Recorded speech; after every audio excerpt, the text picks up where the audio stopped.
Chapter 3, Coral Island. Maya woke up early and went up to the deck. The sun was just rising, painting the sky in colors of pink and gold. In the distance, she could see an island with white beaches and green trees. "That's Coral Island," Tom said, joining her at the side of the ship. "It's beautiful, isn't it?" As they got closer, Maya could see people on the beach. They were waving at the ship.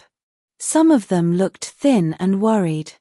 Captain Storm dropped the anchor near the beach, and they used a small boat to get to shore.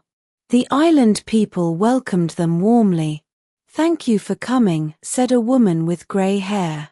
"I'm Maria, the leader of our village. We didn't know what to do about the pirates." Maria led them to the village. It was a picturesque place with small wooden and stone houses.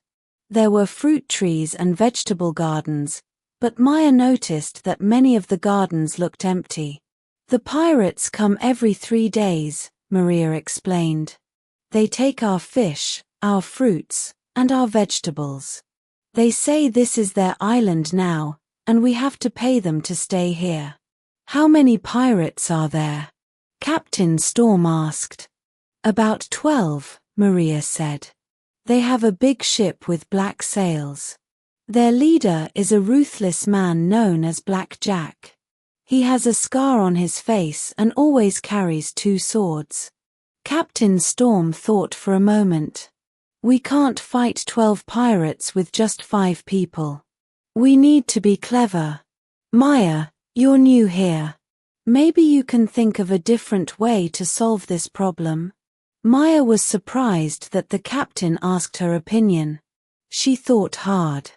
Then she remembered something she had read in a book. "What if we don't fight them at all?" she said. "What if we trick them instead?" "What do you mean?" Sarah asked. "Well," Maya explained, "pirates love treasure, right? What if we make them think there's a big treasure somewhere else? Then they might leave the island to look for it." Captain Storm smiled. "That's a very good idea, Maya. But how do we make them believe it?" Maya thought some more. "We could make a fake treasure map. And we could leave clues that make them think the treasure is on another island far away." "Brilliant," Ben said. "I know how to make old-looking maps.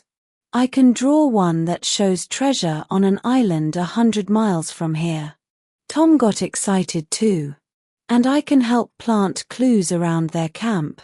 They spent the rest of the day preparing their plan.